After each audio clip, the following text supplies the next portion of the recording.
So, hello guys, welcome to my vlog. Magtitimpla naman tayo ngayon ng Mitsubishi Pajero na red. So, Weber ang gagamitin natin. Kasi repainted na rin siya at hindi na rin siya original. So, babase lang ako sa likod ng gas tank kasi namasilihan na yung harap. Faded na rin. So, hindi ko na makita yung kulay niya. Nalina na kasi. Na-late yung pagdala ng sample. So, sa likod dala ako gagaya. No choice. So, ang mga ginamit ko lang naman dyan, red mica russet, black, permanent maroon, Ferrari red, candy red. Tsaka, konting-konting puti. Pampalasa. So, ayan na. Timpla ko na. Parang ang sarap-sarap. Ano kayong lasa niyan? Joke lang guys. Patay tayo dyan.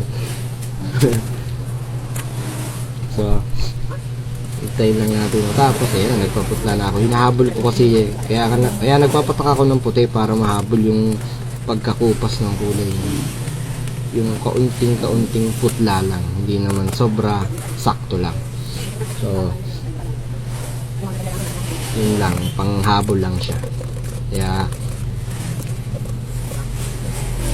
pag mag-mix kayo ng ganyang kulay, pag panghabol lang ng shade, konting puti lang kung faded na talaga yung kulay. So ayan na, lapit-lapit na ako sa finals. Panalo sa daliri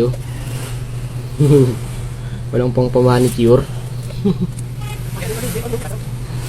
Pasensya na sa daliri guys, talagang madumi talaga. Madumi man tignan, pero malinis magmahal. Ayun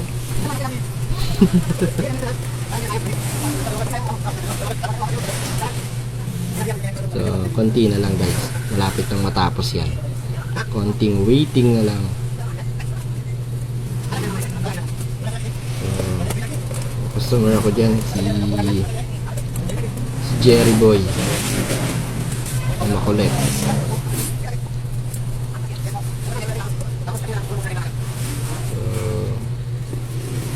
Ayan na. Yun na guys, sinipat na. Ayun. Ayan na. Konting patak lang, konting yelo. Para mas orange lang ng konti.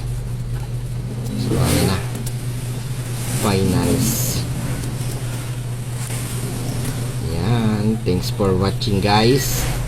Boom! Gunggong! Barinig kita sa mukha eh!